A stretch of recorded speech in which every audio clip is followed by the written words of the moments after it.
Hey everyone, welcome to the Do the Thing podcast. This is your host, Stacey Lauren. Today's guest has a highly inspirational story. Brian Cook is a serial entrepreneur. He's passionate about fitness, and he worked his way up from personal training to training other entrepreneurs on how to run businesses. One of his companies, StretchMed, has 25 franchises, and he foresees doubling that number in the next year. It's no secret that Brian enjoys helping others increase their mobility, improve longevity, and achieve their best lives. But he also prioritizes himself by living with intention. He embodies do the thing in all aspects of his life. And I know you will gain so much from his knowledge and words of wisdom. I am so excited to welcome Brian to the show. Hey, Brian. Hey, Stacey. Thanks for having me. Yeah, I'm so excited to have you here because we haven't really had an opportunity yet to talk, and it's exciting to be able to get to know you. Awesome. Same. I'd love to hear about you and your story about how you do the thing. Okay. Yeah, great question. So I'm 52 and I started my journey as a personal trainer at 20 years old. So I'm really a fitness entrepreneur, and StretchMed, which is my current company, it's my fourth company in 28 years. And in those 20 years, I'm nearing about 200 locations open across 4 different boutique fitness brands. So, and then franchising is my real passion. So using franchising as a pathway to wealth creation. I started as a personal trainer in a gym. So humble beginnings. And then it went from being a personal trainer in a gym to opening up a brick and mortar one-on-one studio way back in 1995 before it was even a thing. Did that for a handful of years. Went to 3 locations, but had to close one and sell one. So I had my first overexpansion. And then at that time, I was 25 or 26 at the time. I think I was making $100,000 a year.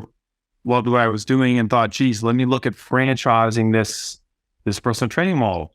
And in the process of franchising it, discovered another company that was already doing it, and then decided to join them, bought the rights to Massachusetts for this one training company, and then became a franchisee. So it was kind of my first step into franchising. But I also bought the rights to Massachusetts as an area representative, and then shared franchise fees and royalties with the founder, with the owner of this company.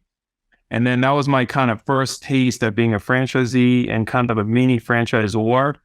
Sold 60 franchises, got 40 open, and then sold it for 1.2 million. I got on board with 10,000 and got off the bus with 1.2, and then started my own franchise. We grew that group fitness model from 1 location to 100 locations in 5 years. Went through a disruption because obviously fitness got pretty saturated, then COVID hit. So we're about to relaunch that brand in the next couple months, which is exciting. But with growing StretchMed, super exciting, is 2015, way back, a family friend took me out for coffee, asked me for coffee to get my advice on stretching industry. And I never heard of it. I was like, wow, I've never heard of this. This is cool. And he said, I'm sure if you open it in a great territory, you'll do fine. So then 2017, 18 came around. I saw stretch zones, stretch labs starting to pop up and emerge.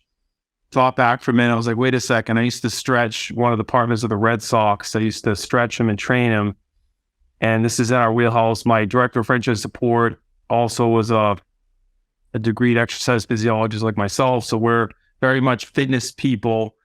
So I'm like, I think we're going to be getting into the stretching business, and just decided to, really dissect the industry, flew around the country, went to about 7 different competitors. And then we spent 9 months developing just the stretch and the various protocols that we deliver.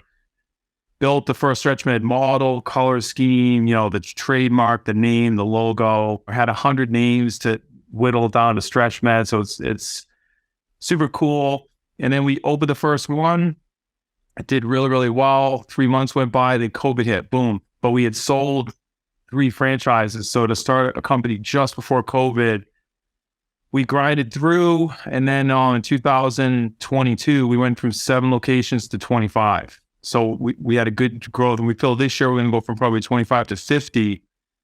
That's where I am to date. So super exciting. Yeah. So do you mind kind of for the listeners that are new to the stretching market, just explaining what you do? Yeah, great question. So StretchMed is a one-on-one stretching studio franchise model. So someone would come in, we have 4 tables, and we essentially take athletic trainers, personal trainers, exercise physiologists. We teach them our stretching protocols, and then they would just take you through a one-on-one stretching routine on a table. So instead of a massage, someone's going to put you through 36 different stretches head to toe in 50 minutes. So the purpose is to eliminate chronic pain, increase mobility, rejuvenate, and help you move well. I think it's so amazing. I've gone to a few fitness camps in the past where you go for a week and you get to do a bunch of exercises. And there's always women that are there that are over 80. And when I see them there, I get really excited because they're doing the thing. They're being active, they're hiking, they're biking. And I always ask them the question, this is even before I had my podcast. I probably ask more questions now, but I'm like, what keeps you able to do all these things? And they said mobility. They said they have a daily stretching routine. So there's something really powerful about the work you're doing because you're helping make it easier for people to be able to live that life as they age. Yeah, and if you think about the aging process, simply is our bodies were designed to sit in chairs, sit in cars, and be sedentary all day. The minute our range of motions decrease, all of the musculature is atrophies. So we lose lean body mass, we lose range of motion. You see older people when they go to turn, they don't turn their neck, they just shift their body instead of the neck. We have 5 stretches for the neck. So the first step in longevity is range of motion around every joint in your body. So we work through every single joint in basically everything in your body, head to toe. And once you increase that motion, maintain it, then when you train, play, hike, play sports, you're going to have this increased range of motion, then you'll keep it. Okay, I can't wait to hear your answer to this question. What would you say to someone that says they don't have time to stretch? Wow. So then you have time to age. You don't have time to stretch, you have time to age. So you just gotta age faster. That's all. And I think it's a great point. It's a great reality. I think we all have to relook at our priorities and what's important to us. But self-care has to be first and foremost, because to me, it leads to mental health, it leads to mindset, and what separates all of us is just really what's between our ears. And that's really the biggest thing. And not taking care of yourself is going to really weigh on your ability to succeed and be confident. Yeah, it's so funny. When you were first coming on, I'm really excited to talk to you about how you grew StretchMed to where it's at, and I'm excited to hear that journey. But I feel like I want to stay here more because there's something so important about this work that you're doing, and also just being able to kind of what we were almost talking about before we started hitting record is living life with intention and really being able to, like you said, notice what your priorities are and not just immediately blocking it by saying, I don't have time to do that, whether it's stretching or doing something else. Yeah, one concept that is pretty rooted in me for many, many years now. I learned it from this guy. His name is Dan Sullivan, and his company is Strategic Coach. He coaches entrepreneurs. He's 78. He's the smartest guy on the panel. He's got a fitness level probably of a 30-year-old. And he calls it, so all progress happens this way. It calls it 4 C's formula. And the first step, the way I explain it a little bit more detailed, is that we all have a comfort zone. No matter what, we all have a comfort zone. And a commitment is only a commitment if it's outside your comfort zone. So that's the first C. The second C is courage, and that's the uncomfortableness we feel when we realize what we just did. We made a commitment outside our comfort zone. And what happens next is either we retreat back to our comfort zone, or if we push through courage, the third C is capability. We develop a new capability that we didn't have, which leads to increasing confidence. And then now you have a new comfort zone. Repeat, repeat, repeat, repeat. And that's how over 20 years, you operate differently. And for me, one-on-one trainer, my personal 4Cs was I was a one-on-one trainer, very good one-on-one. Then I remember I had to teach franchise. So I was great under someone else's franchise because I never had to teach franchise school. And then once I had started my own franchise, I remember my first franchise school, I had like 7 people. And I was like, oh, wow, I have to actually, it's a group. Wow. So then I got through that. And then I'm coaching a workshop of 40 people. I was like, oh, wow. Then I have an annual convention of 150 people. So none of it was comfortable for me, but I had to keep foreseeing all the steps of the way. So that's one concept that I absolutely love. And when I talk to my kids, is this a 4Cs moment or is it something we have to really look at? And it helps you realize that if you're comfortable, you're not going to grow. It's that simple. So that's a big one I love. Yeah, and it's making me think, I was talking to you a little bit about my community before we started, and what I do is I give them a dare. And that's the way, it's like a really simple one a day dare. And so by them being able to do the dare, they're then, first of all, they have the lens of a dare, which that gives you more courage right then and there. But that's where you're building that confidence to be able to do other things. So I have some people that joined my challenge to date, and now they're starting a podcast, and they're like, I just came to date. Now I'm starting a podcast. What is going on? And I think it really speaks to what you're talking about and why it works so well, because you're building that muscle in yourself to be able to continue to stretch and grow. Yeah, that's awesome. I'd love to hear too, because it sounds like from when you were telling that story of having to do the convention and these other things, when you attack something new, do you have a step-by-step plan that you're figuring out ahead of time, or are you sort of doing it as you go? Yeah, great question. So there's another really incredible tool I learned from Coach, and it's called the Kolbe A Index, Kolbe A Index. And the Kathy Kolbe, her dad created the IQ test. So she created this Kolbe A Index, and it basically, we all have 4 numbers. And it's amazing because it explains why we do what we do. So 4 numbers. The first one's fact finder. Second one is follow through. Third one's quick start. Fourth one's implementer. So fact finder, and everyone's a 1 to a 10. That's a range. And I'm a 7, 4, 6, 3. So I'm a 7 fact finder. I'm a 4 follow through. So fact finder is my need for detail and information before I make a decision.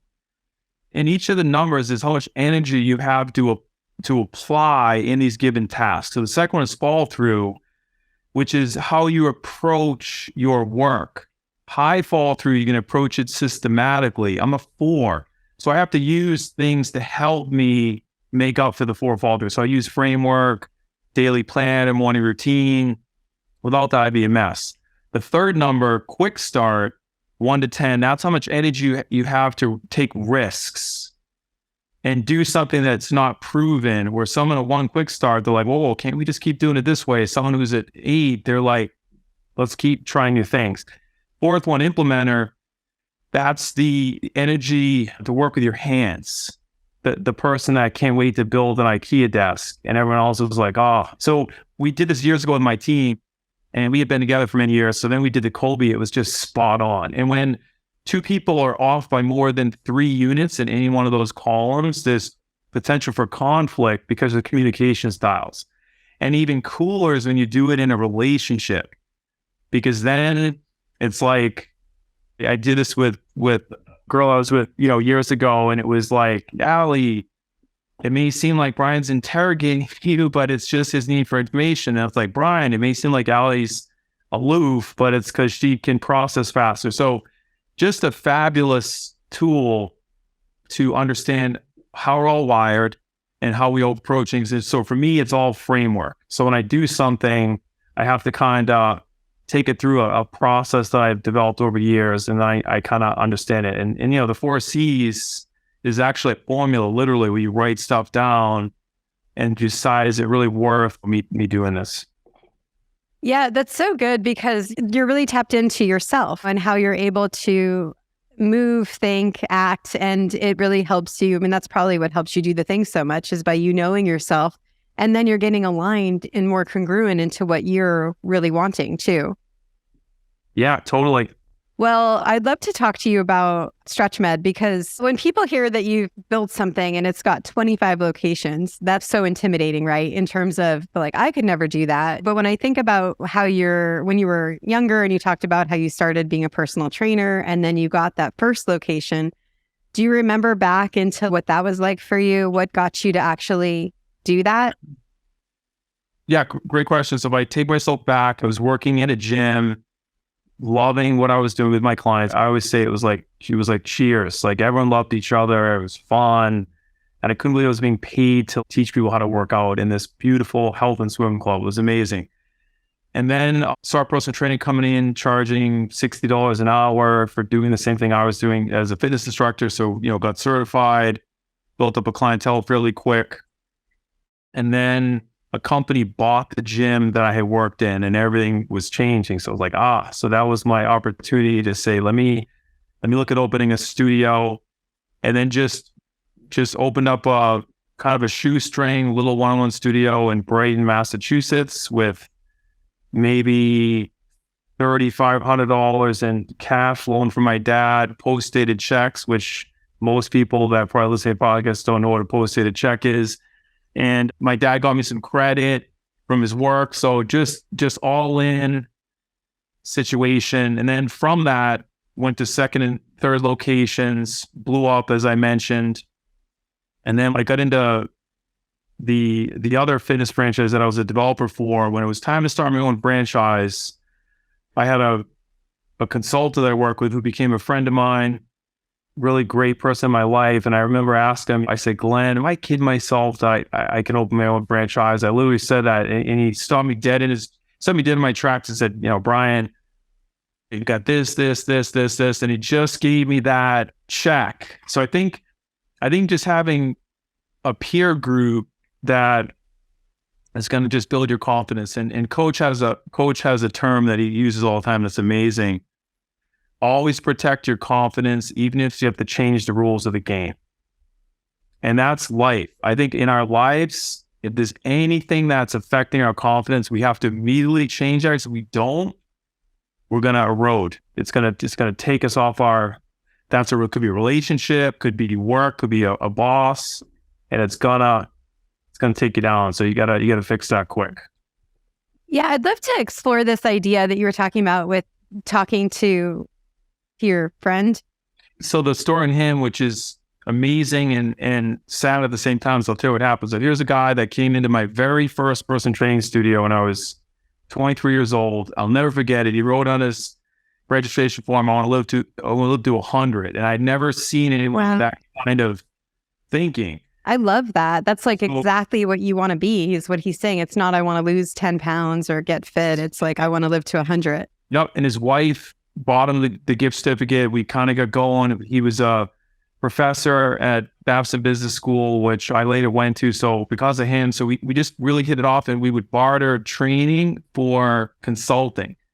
So he would challenge my assumptions, and we just hit it off. And then he gave me those couple extra pushes. And then I went to Babson because of him, got my MBA. And what was tragic is then he became a franchisee of mine. He bought a couple of my group fitness locations, and it was awesome. He was growing, and then he had this low-grade leukemia, and I'll never forget it. And then his wife, I had a call on Friday with him because there was a build-up going on, and his wife was on the call, and he was in the background, just said he had a cold or didn't feel well. And then she literally called me on Saturday and said, Glenn's in the hospital. They don't think he's going to make it. And we just talked yesterday. And then I went out on Sunday, and he did make it. So just, 55 years old or 52 years old, just got married like a year before. And it was just a real tough thing. So I think those experiences, but he just had such impact. And I always look at the people on one hand who had the biggest impact in your life. And typically they were interested, not interesting. And he was someone interested in you and someone who you pick up and want to call. So yeah.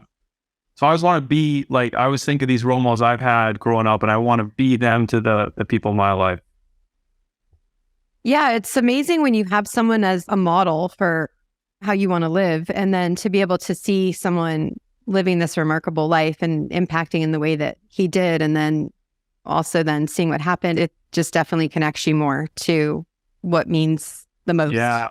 His whole thing, which is so amazing, is being present. Mm-hmm. So he was with you. He was with you. He wasn't kind of here with, 10 things going on. Like, oh, hold on. Those people that are talking, and then then they pick it's like, he was fantastic. So I was lucky. I was lucky to have him in my life, and me and many other people. And he was a great professor at Babson, and he'll be missed for sure.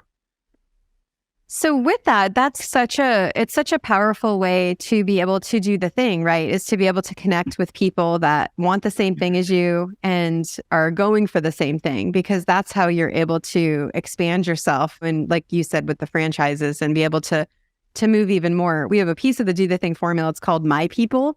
And that's what it is. It's just surrounding yourself with people that want the same thing as you, to give you the community and the connectedness that you need to do the things that you want.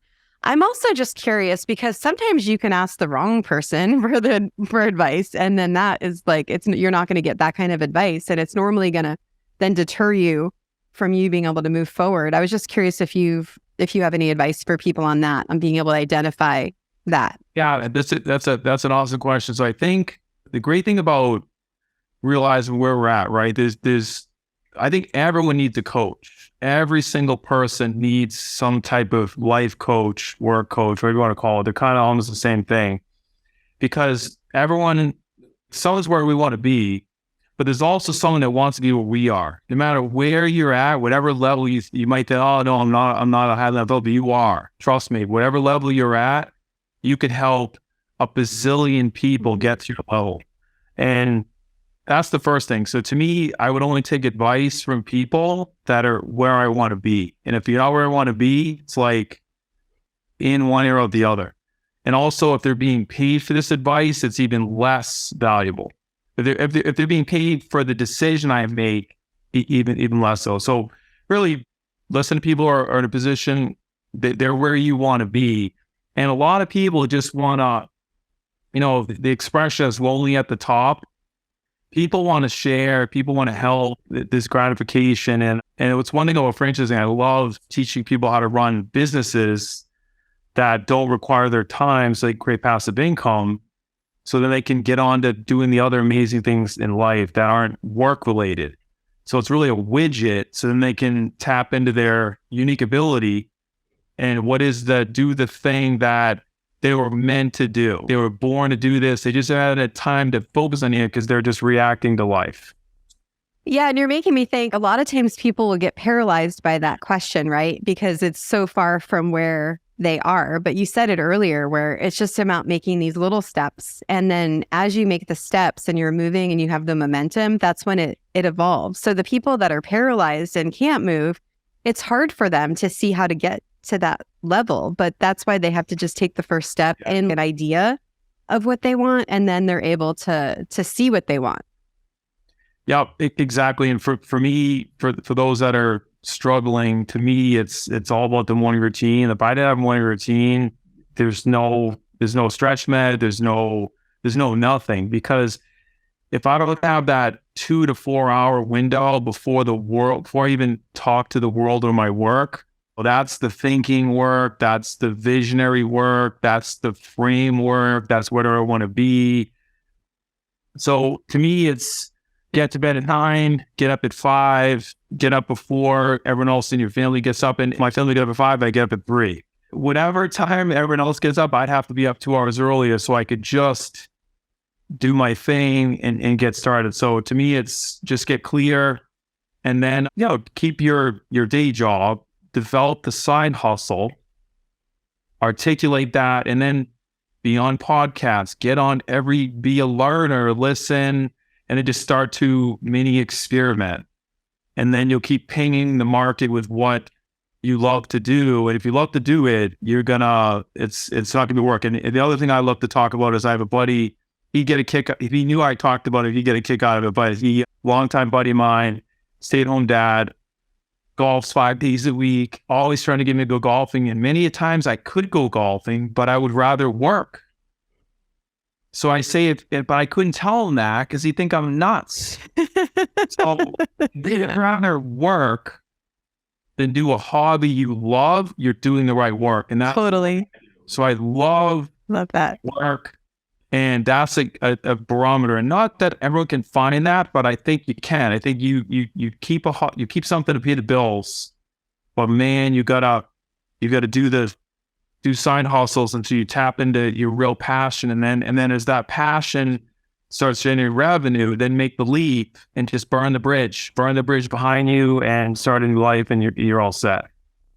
What would you say to someone that's just paralyzed in terms of fear or perfection or insert whatever, self-doubt, whatever it is that's happening there? So fear, a couple things that have helped me over the years. And the best thing I ever heard in my life was the acronym for fear: false evidence appearing real.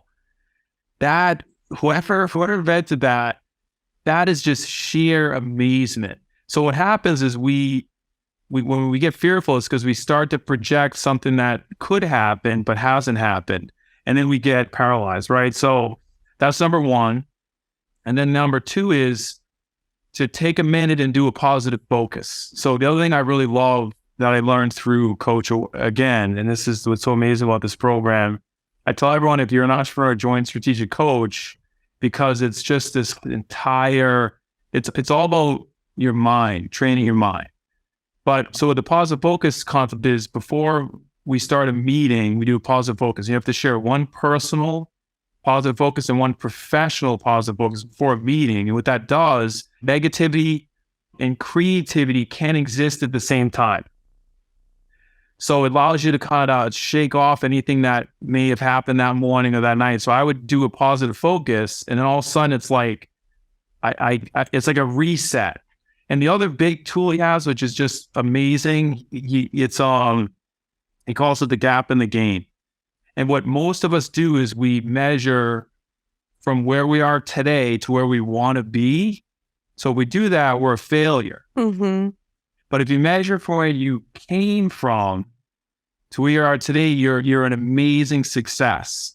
So he calls it, I go in the gap every day, but for a second, where before I'd be in the gap for months and years. Then what happens? You put everyone else around you in the gap. So positive focus, understanding the acronym for fear, and 4 C's, and just start taking small steps and see the good in everyone. Just train your brain to, another big one, I haven't watched the news since November 2008. I've not watched the news since November 2008, because what was starting to happen, I used to always watch it every morning, CNBC, the whole thing for years. And then the whole financial meltdown, my company was early and emerging, and it really was affecting my thinking. So I was like, I can't do this anymore. I shut it off and really got granular with my company, and we started growing 100% a year. And if you think about the news and everything about the news, it's all about negativity, because that's what gets ratings, and we're essentially wired to pay attention to that. So I don't get any news unless it's through people. So I won't hear about a plane. I don't hear about anything. And if it gets to me, maybe it's something, I just don't do it. So I would say, stop negativity, be sensitive to who around you is negative, minimize that, and get going, because every day, and tomorrow's a new day. You have a bad day, guess what? You get to start over tomorrow, and you're all set. Yeah, and you're really making me think about that concept of, when you're talking about training your brain and everything that you just said, it's that concept of what you focus on grows. I noticed this just even recently. I started doing comedy, and not really doing comedy. I'm just having fun with it, but well, I guess I'm doing it. I've done stand-up shows, but anyway, it's been really fun. It was a way that I was stepping outside of my comfort zone and doing something. That was my do the thing that was terrifying. And it's been so much fun. But the thing that I really love about it is you're writing down the things that you find funny. And so the whole day I'm in this fun kind of state because I'm looking for the humor in the day. And there's something really cool about what you're saying too. It's just like when you're focusing on something, whether it's gratitude or something funny, it just changes your entire mindset. Yeah, 100%. And the book Think and Grow Rich, which to me is, if you go evaluate every successful person, they've not read it once, they've read it 5 times. And Think and Grow Rich, so he's got another book that's pretty cool. It's called Law of Success, and it's like 600 pages. That was actually too much, so they simplified it to Think and Grow Rich. But it's all about training your mind, and thoughts are things. They're either assets or liabilities. Just your thinking. You may not even speak or talk, just what you're allowing into your head. So a coach, there's a big effort on thinking. He calls it thinking about your thinking.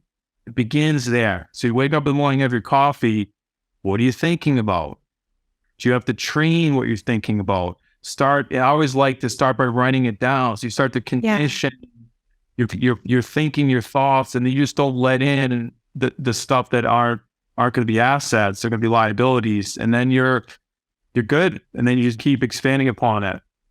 I think you're doing even more than not letting it in, because you're writing it out. So you're letting it out. So then it gets freed. I did a Do the Thing, Find Your Voice challenge. And the idea of that was to get their mind freed because I did that. That's kind of before I started my podcast. I did these voice notes in my phone. Sometimes I do a venting voice note.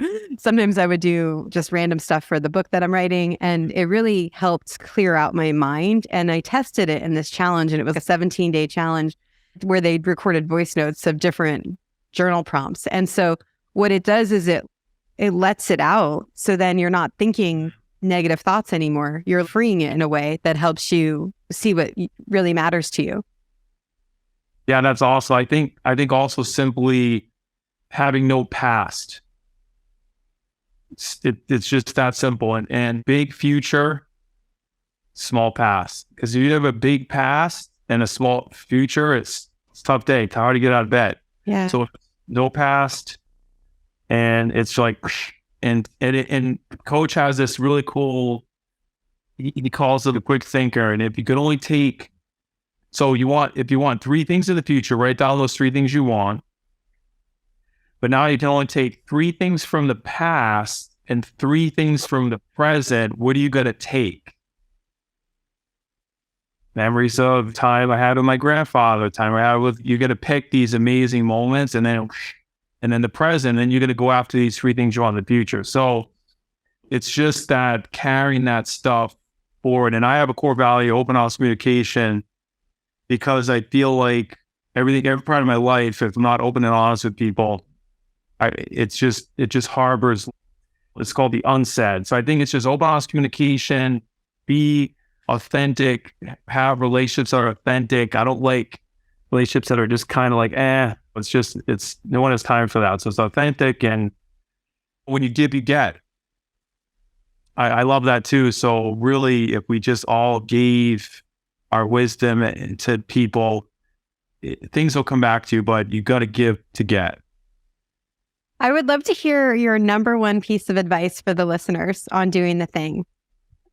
I would say that's a tough one. For me, I'm just trying to think, because it's been so long. I've had my own company since I was 23. So it's just really hard to think not being in a situation where you can just control every part of your life. So I would say, I think 4 C's. The first thing to do would be to articulate your current situation. 4 C's. What's this commitment that you need to make because the current situation is not changing? And I'm pretty brutal with some of I don't believe in neutral. You're either growing or dying. That's kind of my brutal honesty. So I really feel like limited days left in our lives. So it's like, it's gonna be awesome. So to me, it's just getting really clear with your current situation, absolutely developing a morning routine. Because without that, I think if you wake up, you get ready, you kind of roll in, you grab a coffee, then you're at the office at 9, you're busy all day, then you go home, and then it's just a couple hours of TV. So it's like, just stop watching TV and read. Leave TV for the weekend, but not during the week. That's where you're going to do the mind work, morning routine, and just find what you love. Find a hobby what you love, figure out how to monetize it. Because if you can actually find something you love and make money, then it's like you're not working.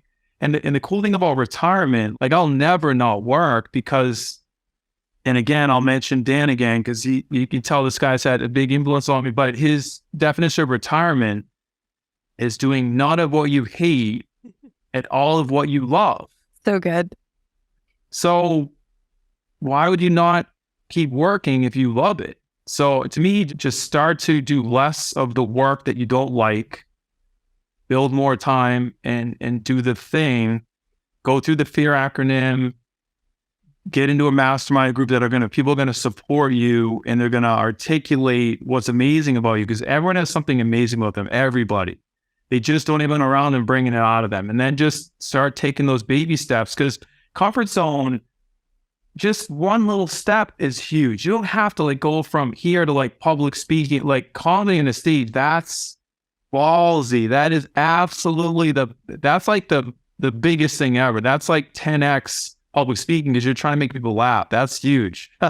I would have a hard time doing a comedy shtick like you just did. So good for you. That's amazing.